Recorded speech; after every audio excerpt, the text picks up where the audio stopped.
Everybody ready? Blakely Smith. Look, he's actually live and in person here too, so you can get an autograph after the class if you want to. 6 minutes.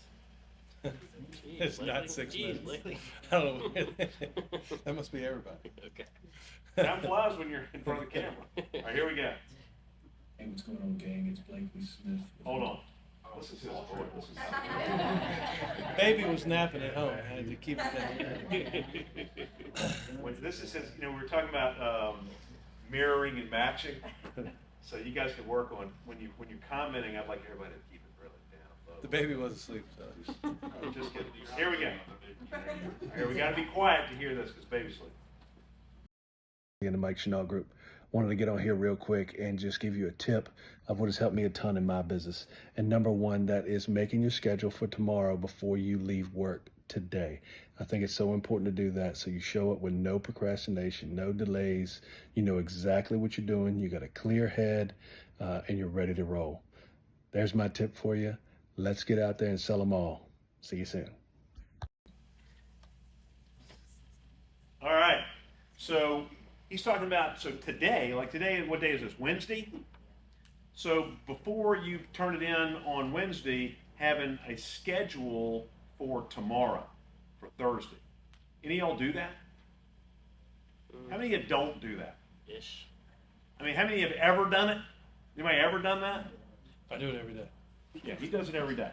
So I got a reminder on my phone that goes up at 4 o'clock every day that reminds me, even though I've done it for so long now, I do it anyway, but it reminds me to make my schedule for tomorrow. It just helps me. It helps me be clear. It helps me not waste time. Sure. And not every day is a super busy day. But when you have those super busy days and you have to transition when 2 or 3 contracts come in and you got all this other work to do, transition to the money making, the income producing activities, you got to get that done. And then you can transition right back to your schedule that you have to get done as well. Yeah, I think for those of us who raised our hands and said if we've ever done it, and here's the other part of it, is it also important to then look at that schedule the next day? That's one of my favorite things is I have a great intention of doing wonderful things and I don't look at the schedule and then they don't exist anymore. But if you do that, then are you more productive on the day that you planned? Without a doubt, without a doubt. I think probably the biggest tip in the whole thing is setting the alarm to do it so that it goes off today so you know to do it today so you're ready for tomorrow. I know that Todd Rogers, he goes to the office, his office on Sunday afternoon and not only makes a plan for Monday, but he makes a plan for the whole week. Yeah. And I would say, if you know Todd, would you say he's a pretty organized guy? Yeah. Does he have a lot going on? Definitely. So if you don't, as the busier you get, the more important this is. But the other thing is, especially if you get a little bit older or you get busier, what is one problem if you don't write a lot of things down? You forget them. You forget them. And how easy is it to come back from that if you forget a listing appointment or if you forget to call somebody back? That doesn't do a whole lot of good for you in the real estate business, right? Any comments about this one as far as anybody have another sort of co-tip for this one? I think for me, my task list is always so long, like it's pretty much unfinishable, but that's part of the schedule. And whatever I can't get to that day, then it automatically rotates to the next. And then, with 3 kids, you never know what's going to happen. And you got to have all this stuff written down and being able to access 24/7 because you got to move quick. Yeah. And so you do it like on a just a piece of paper. It's all in my calendar and in my notes. Okay. So today at 4, when the alarm goes off, at some point after that, you're going to sit down and you're going to put it in your. I'm going to take 15 minutes. That schedule is mostly like building too throughout the day. Like it's kind of, but then I have to finalize it and really quantify it, what needs to go first. There you go. Prioritize those things. Just go ahead, Ben. I was just saying I like to go pen to paper on it, but however you do it, when you actually write down what you have going on tomorrow, you realize how much time you actually have. Yeah. We all think we have a lot to do until you actually put it on paper, like, oh, well, I actually have 3 free hours. I can do some of those miscellaneous tasks. I've been needing to do it. Yeah, anybody here know Burb? Way back in the day, Burb he was telling me he's so busy, he just didn't have any time to do anything. And we sat down, we wrote out a morning schedule for the next day, and he's like, well, what am I going to do with the rest of this time? I'm like, well, you just told me you didn't have any time, so now you have time, so go do something with it. So I think that's a good point. Like if you just let it all sort of gather in your brain, it can get overwhelming, and then you just spin your wheels and don't get anything done. Righty, Chanel? Did Merv have another good tip about leaving a message or something? What was that? Yeah, this was back, I guess, when voicemail, this is way back. And he's like raised his hand. He goes, I got a great tip for you. He said, sometimes if I'm worried about forgetting something, I'll leave myself a voicemail on the telephone, and that'll help me remind me. And I said something like, hey, Burb, this is Burb, call me back. It was pretty fun. Rodney got a big kick out of that. All right, here we go. Next one. We have Ernie Chamberlain. So here with Ernie, I want you to listen to this one and his tonality. Anybody ever heard the guy that, anybody ever heard the commercial on the radio about MetaShare? Yeah. Yes. How many of you heard the commercial about MetaShare? Just two of you. Targeted audience. Yeah, okay. So anyway, don't worry about it. But I do think the guy Ernie sounds like the guy on MetaShare. It's thousands of people sharing costs and benefits. Yeah, here we go. Ernie Chamberlain. I think one piece of advice I would give is to try to control your morning. So in real estate, a lot of things can kind of go sideways throughout the day. You think you've got your entire afternoon free, and then all of a sudden somebody wants to see a house, or you're going on a listing appointment, or there's an appraisal that comes in short. Now you've got to tackle that. Or a repair addendum comes through. Now you've got to tackle that. So there's a lot of things that can happen throughout the day, but the mornings are generally much easier to control. So whether it's prospecting, lead follow-up, listing follow-up with showings after the weekend, whatever it may be, try to carve out an hour, maybe an hour and a half, 2 hours, whatever it is, and make it in the mornings, and just don't do any appointments before, X time, whatever that is for you, whatever, works. But that's probably the best piece of advice I can give is if you can carve out a little bit of time in the morning every day to do, X, Y, and Z, those items, those sort of action items that lead to future deals, that's a really key ingredient to being successful, I think. Very good. So getting stuff done in the morning. Prioritize, put your high priority items in the morning. Anybody have any comments about that? Well, I was gonna say almost comment on that for Todd. Like he goes in Sunday because nobody else is there. He won't be distracted. Nobody will come and bother him. Good point. So I mean, he's kind of getting ahead of his week, knowing that that's basically protected time.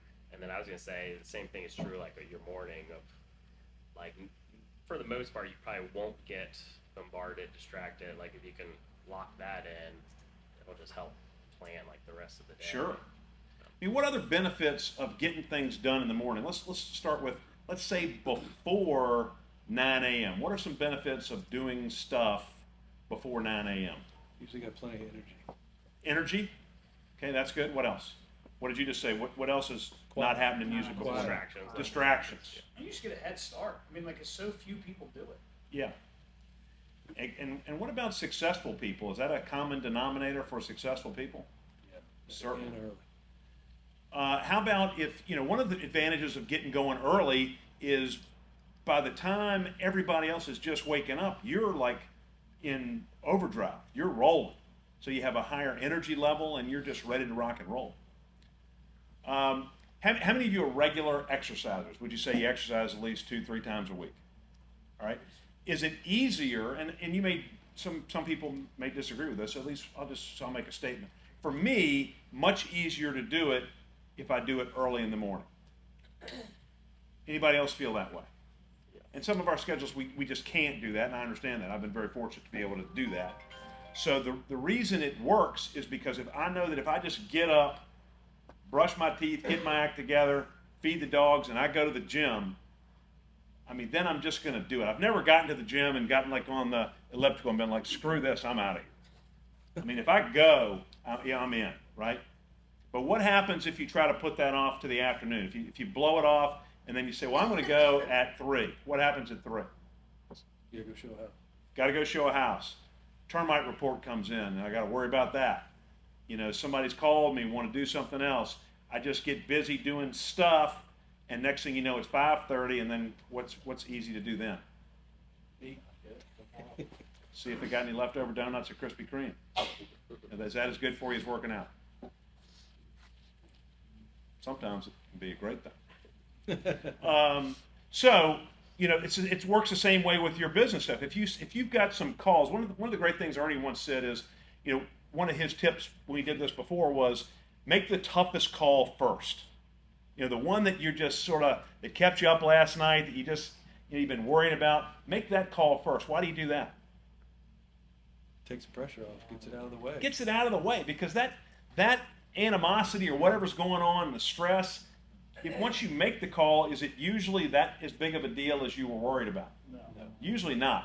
So you get that off the table, and then you can start rolling. But if you keep procrastinating that call or that activity, then usually what happens? Eats you up. Eats you up. It eats you up, and sometimes you just neglect. Yeah, it can come bigger with time, and then it just eventually you might just sort of procrastinate it to where it's 6 o'clock in the afternoon. You haven't done it. Well, I'll just do it tomorrow, and then it's usually going to compound after that. So, how many of you have a morning schedule and like sort of do what Ernie says? How many of you really believe in that? How many of you think afternoon is when I'm going to get it done? And some of us may have to do. Maybe we have commitments with family or whatever else. Some of us may have a dual career. We're doing stuff in the morning. Then you've got to be extra disciplined to get it done in the afternoon, because I think everyone would agree distractions are going to build up. The more time in the day it is, the more chances for distractions to build up. All right, here we go. Next one. Next you. Who's it going to be? It's Matt Rutledge. Hey folks, Matt Rutledge here from the Mechanicsville office. Want to share a quick real estate tip with you. Now this one may seem pretty simple, pretty basic, but I think it's often overlooked. My number one tip, the thing that's most impactful for me, is I have to show up. So what exactly does show up mean? For me, I cannot run my business from coffee table in my living room with the 4 kids running around, 2 dogs, a cat. I have to schedule myself office hours, come in daily during the week, schedule open houses to be out doing real estate things. There's something to be said about being around the energy in the office, hearing folks talk about deals, talk about problems on deals. It gives you a very set, disciplined, scheduled, intentional time that you're doing all things relative to your business versus always being reactionary. So, if you're looking to improve your business, you got to show up. All right, so showing up. What does that really mean? Is there more facets to showing up than just the physical side or the mental side? What do you got to do to show up? Limit distraction. Okay, so he's talking about showing up at an office. Matt's the kind of guy, he goes to the office. He says at his home, what do you say, he has 4 kids? Yeah, there's a lot of distractions with that. Okay? So he goes to the office. How many of you would say you go to the office regularly and work? So that's good. That's good. That's sort of been my thing. I'm not really good at the working at home that much. I'm really good if I'm at home. Then the main distraction for me is the refrigerator because I like to eat, and we don't have much to eat at the Ashland office, so that's a big thing for me. So what is it about, like, what does he, or what do you guys think about going to the office? Why is that? Because there are distractions at the office too, right? But what's good about that? You're there to work. Yeah, you're there to work. I mean, you definitely separate. I had a guy that he actually worked in his garage. He had a garage that was his own office. And there's a big yellow line there. And he had a hat rack. And he said he would always, when he crossed the yellow line, he would put on his work hat, and then he would go in, just as a physical reminder that this is different than that. And his family and everybody knew that this was a whole different deal. So I think going to the office can be sort of like crossing that line and putting your hat on, just to give you a reminder that you're there to work. What else about going to the office is good? Yeah, he mentioned sort of the synergy, maybe that's the word, where other people are doing things, right? So Z, did you learn anything when you came over here from the other company you were working with?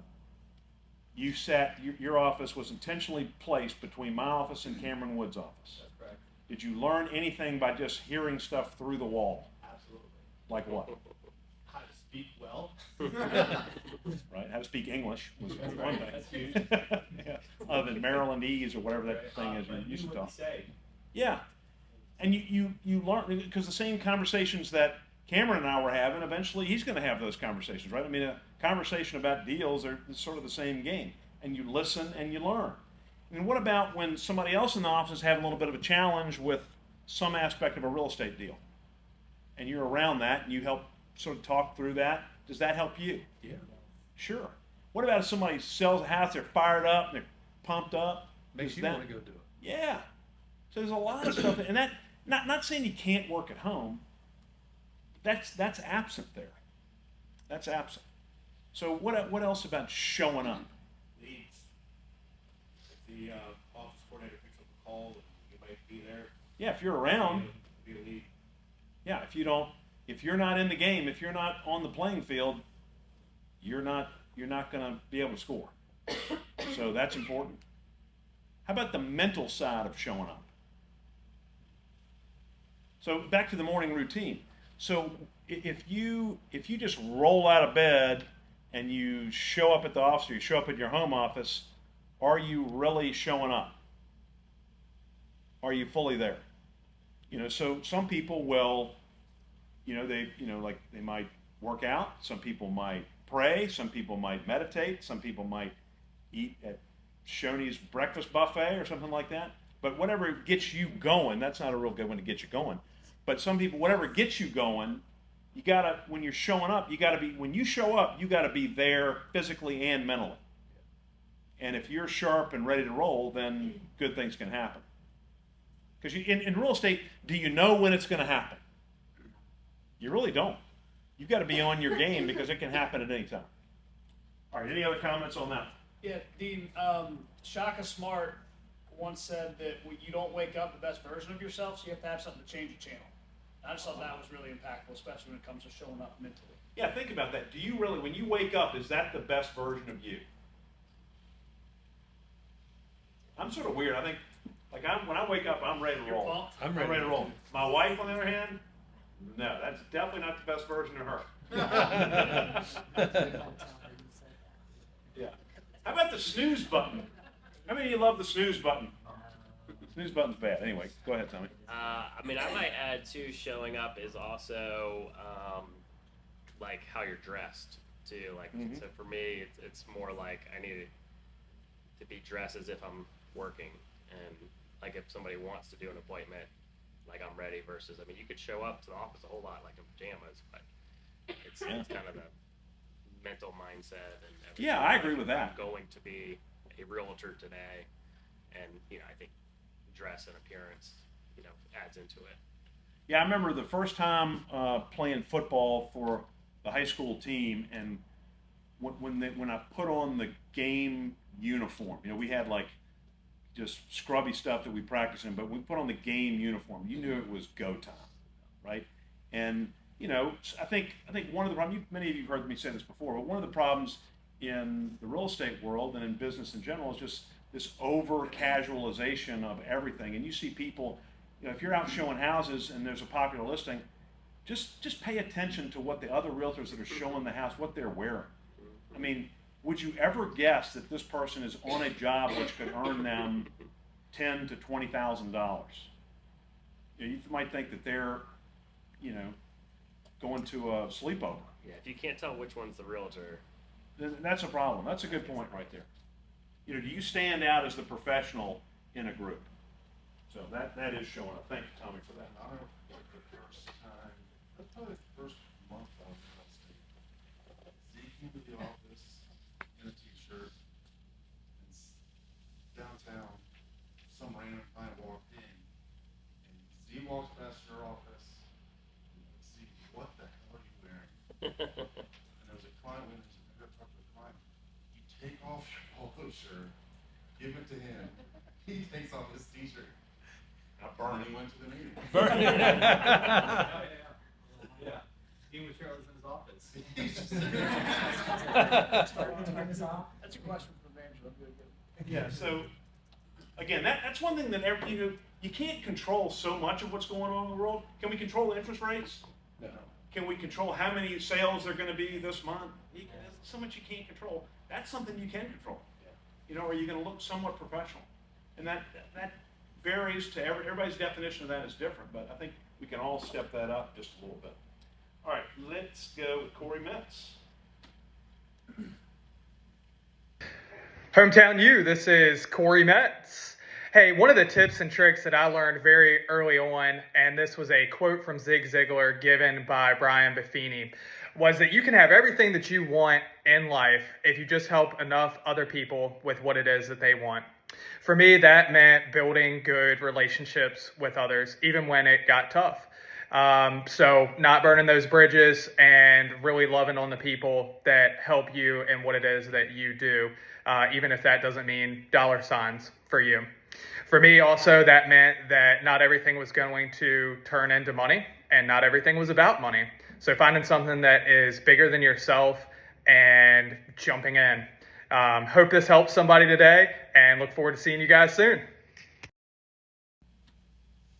Can anybody give me an example of what that means to them, or maybe something you've done that sort of characterizes what he's talking about? Or for y'all, it's just about the money? I've already helped this woman. She's moved into the arena, right? She is not going to likely be buying or selling anymore in the future.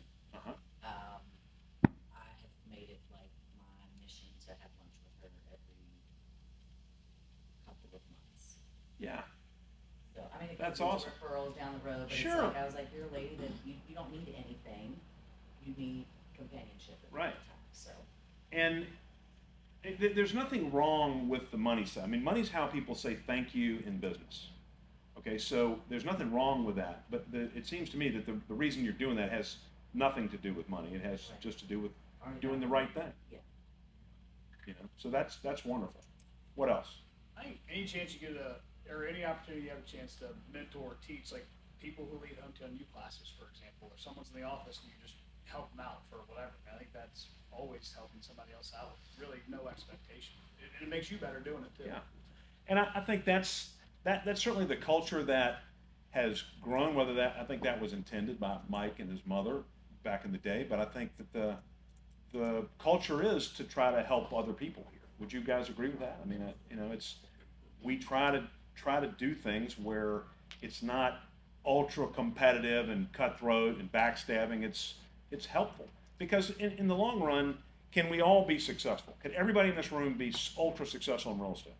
Without a doubt. And you don't need to squash the person sitting next to you in order for you to be successful. We can all do it. So I think some agents, I've seen agents that have been sort of like a flash in the pan, and some of the older people in here, like Rodney, has been in the business a few years longer than me, but there's agents that you'll see them skyrocket, and then all of a sudden they fall off, and then they're just gone. What do you think one of the reasons is for that? You're not treating people right. They're not. Because you can fool some of the people some of the time, right? But eventually that's going to catch up with you. You may make some little moves and whatever, maybe you get an extra commission check here or there and screw some people over along the way. But eventually what's going to happen? Catch up with you. That's karma. That's right. Karma. Yeah, it's going to get you. So you got to be careful with that. And the more you do the right thing, I mean, what is the motto of this company? Treat others the way you want to be treated. Exactly right. The golden rule. And that even the what do they say? The platinum rule is treat people the way you'd want to be treated, or treat people the way they'd want to be treated. Yeah. So if you just remember that, it's pretty easy. And I think most of the people that are attracted to come here understand that and try to live that way. Sometimes, you just got to sit down and think about, hey, what can I do to really try to help people? Very good thing. So that's good that Corey brought that up. All right, moving right along. Tommy, loud in person. Hey guys, Tommy Sabiga here. Here's my one tip for being a successful agent that I wish every single agent did and practice on a daily basis, but that is to be ridiculously responsive. So I had a client one time give me a review that basically faster than Jimmy John's freaky fast, but being super responsive to calls, text, emails, and not just from clients. Obviously, clients are wanting good responsiveness, but to other agents. Agents want responses. If you're writing an offer, if you've submitted an offer, if you're doing inspection stuff, everybody wants quick responsiveness. So I would say that's the number one thing at being a successful realtor. It's certainly your clients, it's other real estate agents, it's appraisers, it's lenders, it's attorneys. But if you really want to be good and stand out from the rest, it's to be responsive. Thanks. All right. Is that a problem in the real estate business today? Yes. Yes. I mean, are most people ultra responsive? No. What is the number one complaint that clients have about real estate agents? Lack of communication. Lack of communication. That's it. So how do you solve that?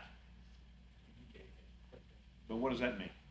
Put it on your schedule, like every day you call sellers or call Yeah. clients. Yeah, for me, the longer I put it off, like if somebody calls me, if I don't respond right away, sometimes you can't respond right away, correct? The longer I wait, the greater chance it's going to get buried, and then I may forget that.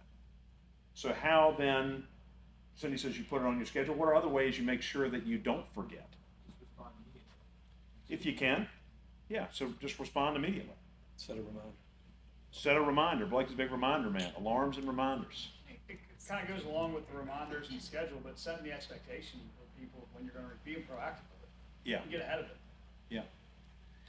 Yeah, and if you say you're going to do something, like if you say you're going to get back with somebody, then how are you going to make sure you do that? And setting a reminder or putting it on your calendar or whatever else, that's key. So I've tried over the years to make a practice of if I say I'm going to if I'm going to make some kind of a promise, then I've got to write that down and put it somewhere where it's not just in here, because there's a good chance that this ain't going to get it done, right? It's got to be somewhere else. And the more you honor your commitments, the more respectable and of high character people perceive you to be. So that's very important. Any other comments on this one? You got to stay organized. Like, a lot of times you get a text back from somebody later on or whatever. It's like, sorry, I got lost and everything else. And I know some people who will leave it unread until they respond, so the alerts there. Again, kind of goes to the reminder thing. But Yeah. I think just being organized in the outset eliminates a lot of that. Yep. Yeah, Tommy, any other comments on that when you? Yeah, no, I think that's all good. I mean, I think we all understand the client part, and I think a lot of agents kind of realize like that at the end of the day, their relationships with other realtors are just as important, if not maybe more important than with their clients. Like, I think we could all probably think of, like, if I asked you, like, who are the top 5 realtors that you hope to never do a deal with again, like, you're gonna have people come to mind. And if I ask you, like, why do you want to never do a deal with them again, chances are it's because of communication or responsiveness or lack of responsiveness, or it could be some other stuff too. But like, there's way more likelihood that we're gonna do multiple deals with another agent, another lender, another title company than a seller who's gonna sell every 8 years or whatever it is. And so Right. It's not just clients, it's just being a professional with all the other professionals too. So. No question I about would that. say if you're a new agent, just set those habits. Like one of my pet peeves as a listing agent is when you cannot get feedback from agents who show your property. You got the seller asking for it. You may personally reach out and still crickets. So just get in that habit of giving feedback and good feedback. Yeah. Yeah, I guess my point is being proactive with communication is maybe a little bit off topic, but and one of the areas we see this, how many of you ever received an offer on a listing and never talked to the buyer's agent? I mean, to me, that is that's just ludicrous. And if that's your practice, then I'm talking directly to you. That's ludicrous. You're not representing your client and you're not representing their interest if you don't speak to the listing agent. I mean, at least they know that the offer might be coming. You might be able to pick up some information about the seller's motivation. Maybe you can get some questions answered that might benefit your buyer. If it's a competitive situation, maybe you can find out the lay of the land with the competitive nature of the deal. I mean, there's so many things you can pick up versus just sending it over through Authentisign. I mean, if that's you, you've got to change that because you're getting paid a ton of money to represent your client, and you're not representing them very well. So, but also if you're the listing agent, respond after I receive your offer, or respond to the phone calls and the texts. Yeah, no question. Acknowledging. So. And even if you're the listing agent and you have back in the day, sometimes we'd have a dozen or more offers on a property, and if you wrote one of the offers, if you didn't get it, you wouldn't hear boo from the listing agent. Again, they took the time to make an offer on your house. They didn't get it. You can let them know a little bit about what's going on. Try to help them in the future. Maybe they're going to be more inclined to write on your next deal if they know you're good to work with, and it helps their relationship with their client to hopefully get them a house in the future. So a lot of little things. The more proactive you are with communication, the better. If in doubt, make the call. Right. All right. Let's see what Stoney has to say. What's up, Hometown Realty? Stoney Marshall here with the Marshall Group out of the Oaklawn office. I want to share a quick tip with you guys on something that's been useful in our business over the years. It's called the follow-up and follow-through method. It sounds simple because it is. Many years ago, early in my career, I was working with a gentleman, and it'd take me a few days to get back to him with the list of questions he had given me. And at the end of it, I asked him if he would like to work with me, and he said yes. When I asked him why, he said it was simple, that I'd followed up with all the answers to his questions, and that very few people ever do that in this business. And the light bulb went off for me. It was simple, just follow through with doing what you say you're going to do, and a lot of times these people decide they'll work with you. I hope this information is helpful with you guys, and just remember, follow up and follow through. Good luck and happy selling. All right, follow up and follow through. We've talked about that in some of these after some of the other comments that have been made. Anybody have like a really good follow up system? I mean, how many of you use a automated a follow up boss, or one of the sort of database management kind of programs, client management programs? How many of you use those? How many use the brain method? The brain method doesn't always work. Sticky note method, write it down on a piece of paper method. Why is follow up important? Shows your listening. Shows your listening. That's good. Builds credibility. Okay. Again, just as Stoney said, because a lot of agents don't do it. There's a technique that I can't remember who I learned it from, maybe Rodney or Mike or somebody back in the day. So at like in an open house, it's good to not be able to answer all the questions, because that gives you a natural reason to follow back up with them. And then when you follow back up with them, not only is it good that you give them the information, but what else are you proving when you follow back up with them? Integrity. You're doing what you said you were going to do. So it checks a lot of boxes, the follow-up, follow-through method, as Stoney says. What are some other tips that anybody has here on follow-up? Yes, sir. Under promise and over deliver. Hey, Okay. I'll get that information to you in 24 hours, and then turns out you send it to them that night, and they have some free time. There you go. Yeah, that's good. Shows that you're really on it. Maybe you're making them a priority. That makes people feel good. I know something our agents do in a buyer rep is take good notes, works, shows your listening, and then within 24 to 48 hours, you follow up with an email to that client with all of their expectations and everything that you noted to verify that the information is correct.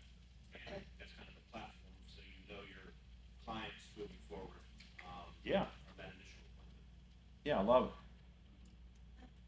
All right, I mean, I think we all understand. If you don't follow up, is anything going to happen? And so what is the number one goal when you're following up? What's the goal when you're following up with a new client?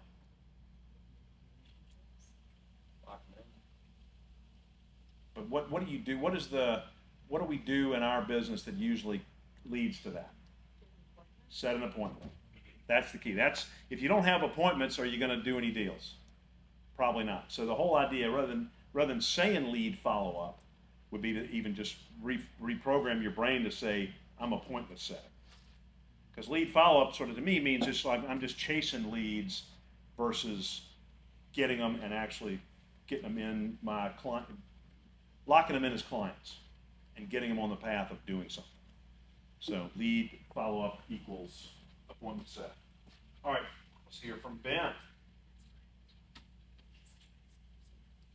All right, here we go. Number one piece of advice for folks in the real estate business. Treat it like a job. What I mean by that is this. Imagine being a teacher. You have to be at the school at a certain time. School does end, but a lot of times you got to put in extra work. You're probably going to have to prepare the night before. You're probably going to have to do some work on weekends. When you can treat a business as flexible as real estate, like a job, you're more likely to have success. There you go. That's one thing that's good. So my son-in-law is a teacher. He teaches at Hanover, and he was like, when he first started, they're like, they didn't really know what they were going to do with him, but they liked him, so they're like, all right, well, we need a little help with the special ed situation, so go out to the track and Coach Johnson or whoever will tell you what to do. And so Daniel goes out there, and they're like, all right, well, Big Bob needs some help. And Bob's like, Big Bob's walking around the track or whatever they're doing, and so Daniel goes out to like sort of see what Big Bob's doing. Next thing you know, like Big Bob suplexes Daniel and puts him on the ground. That was his first day of teaching.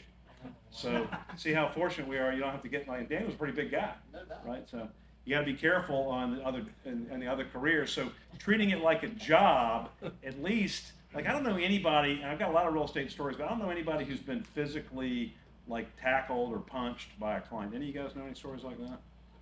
So that's pretty good. I had a buddy who was like when you pay, like if you go to the car dealership and, like, the service manager has, like, the window and you pay through the window. Somebody punched him right in the nose one time. I've never heard about that here. So treating it like a job, I don't know how we got off on that tangent. Anyway, that's how my brain works. So treating it like a job, do you think most people treat it like greater than or less than 20% of a job? Most agents. Right at it. Probably that's probably a decent number. So what are some things why is it easy to not treat this like a job? A lot of freedom. No boss. There's no boss, right? So how many of you have had a job? Okay, so you had a boss, and if you just decided to do whatever the hell you wanted to do, what did your boss tell you? Find a new job. Yeah, adios, more than likely, or you got really close to that. Okay, good thing about a job is what happens every Friday? Paycheck. Whether you did a great job or not, usually pay. How about in this business? Every Friday, what happens here? Nothing.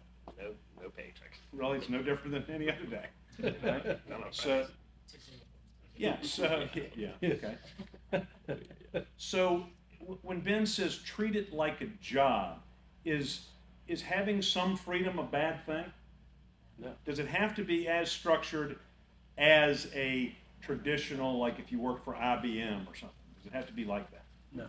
What does he mean by treat it like a job? It's got to show up. Okay, we've heard before, like show up, right? That's important. If you have a job and the job starts at 9 and you get there at 10, what happens then? Trouble, right? Trouble. So you got to show up. But here, what happens if you say you're going to be at the office at 8:30 and you get there at 12:30? What difference does that make? No big deal. Really? Might just not be productive. What's wrong with that? You're setting yourself, you're going down a slippery slope of creating a habit of not being disciplined. And in this business, discipline is key, especially in this business where the discipline is self-discipline, not, enforced discipline from above. All right. What else? What other aspects treat it like a job? I think we're really fortunate. Like, I think like it's Ellie. She's in kindergarten, so like it's sometimes if Emma's got stuff to do, I get to go home and get Ellie off the bus, and that's super cool. But there's an opportunity cost to that. Like if I had a job, I probably wouldn't be able to do that, right? Yeah. But I have to be disciplined enough that if I'm going to do that, I might have to start work earlier or commit to working later. And so like I think we fall into these traps all the time of, well, I don't have to be somewhere, so I'll just go do this or I'll just go help. So I know like as I've grown up and had kids, like communication with Emma on a lot of stuff is really important because Sure. like we both have to treat it like a job, not just, oh, you're just in real estate, you just do whatever you want. And so I think that for me, that's really hits home with me is like if you have a job, you can't go do that stuff, and so you've got to just recognize the opportunity cost when you do it. Yeah. And if you have a spouse, they got to be on board too, because it's that I've often said they it takes a special person to be married to a real estate agent. You got to be understanding because you just don't know, especially at first, you don't know when it's happening or what you're going to do. You're going to work some weird hours, and you have to prioritize. If you've got 3 evening appointments this week, then you got to put that back in the schedule some other time to get with your family or wherever your priorities need to be. All right, what else about a job? How about financially? I mean, do you have to do things like budget? Do you have to worry about profit and loss? Pay yourself like it's a job. A lot of us have LLCs or whatever, and you're gonna have a consistent amount of commissions coming in to make sure you're taking out the same amount all the time, so you can put that away for the future. Yeah. How about what's one difference in having a job and being whatever we are, independent contractors, when it comes to taxes? Got to be careful with that too, because if you don't put a little bit aside, what happens when the IRS man comes calling? You need like Optima tax relief, something like that, because you ain't gonna get it paid. You're up on the commercials. Yeah. I listen to a lot of radio. So what else about a job? Well, it hits back on the showing up and Mm-hmm. Consistent. And maybe longer term planning, right? Not just the day to day that we talked about earlier, but thinking ahead, thinking about the seasonality of the business. Yeah, goal setting, stuff like that. Mm-hmm. Oh, even the activities, planning the activities. A lot of us will have a calendar of the year that's going to be on there. This is when we're having our client event. This is when we're going to do our pop buys and whatever else. So those are all important. I started thinking too when we're talking about a job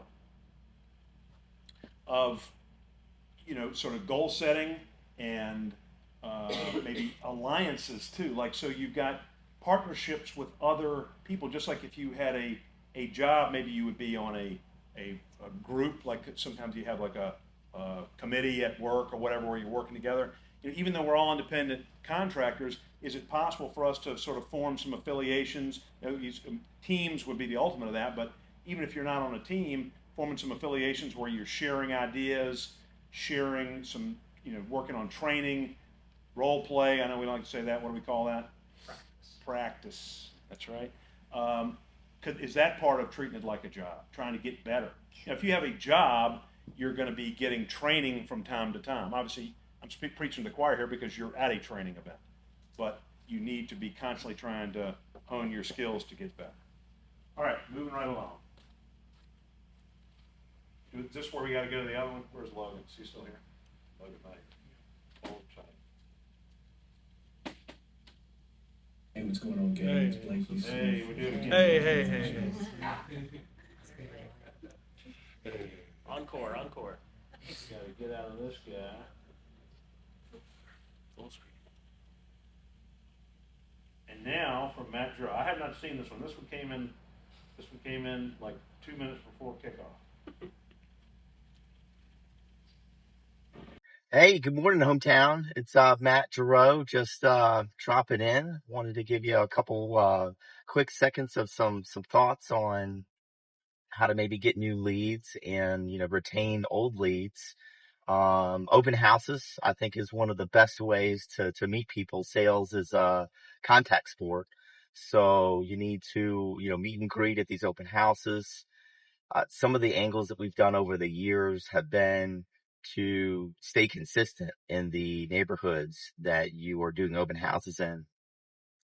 And before you do this open house, study the surrounding houses in that little neck of the woods and get familiar with them. Maybe pull those up, and 10 minutes before the open house, you would go through those and kind of understand, what streets they're on. Kind of, this one's got a garage, this one's got a patio, the pricing differences, and so on and so forth. And that way, when you meet somebody at this open house, you don't necessarily sell them the house that they're meeting you in. You are sharing with them different homes in that area at similar price points that they may have an interest in. And that's how you get somebody's information. And once you get their information, you should follow up and thank them for coming through the open house. And then you should try and find things that are similar to that house and the houses that they, said that they liked or they looked at or they favorited on Zillow. Create a search and with their name on it that comes to you every morning at 8 a.m. And when things pop up that may be of interest, just suggest those things to them. And as you do that with, let's say, 5 people or 10 people or 20 people, what you're going to find is that, you'll be selling houses, every so often. And that's one of the biggest keys that we have done over the past decade that has been very effective, at finding clients and, retaining them and hopefully getting some, referrals in the mix. So anyway, share that and, hopefully that's helpful and, wish you well and yeah, have a great week. See ya. All right. So open houses. Anybody do any open houses lately? So what was the first point he made about doing open houses? That was the second point. Contact Doing sport. similar Meeting people. Consistent area. Why would you want to do open houses in a consistent area? Okay. Maybe you meet some of the same clients. What's the advantage of that? Recognition of face. Then they also notice that you're the expert of this area, so they may think of something sort of you of that. So how does the average client, potential buyer, how do they know who's a player in a particular area? How do they know that? Just by what they see. I mean, does it?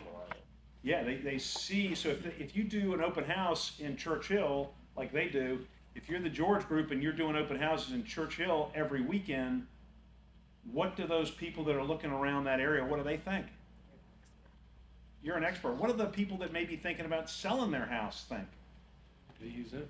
Guys get it done. These are active people. These guys are not passive agents. These people are really doing something. So that's a huge advantage. Okay? And you've heard me tell this story. Some of you have. My first coach with Mike Ferris, a guy named Rick Barabee. When Rick Barabee got in the real estate business, he had $500 to spend. And he said, you know what I'm going to do? I'm going to get lead-in signs. He didn't have any listings. Didn't have any buyers. He got lead-in signs. And he lived in Nashua, New Hampshire. Anybody ever been there? I've never been there.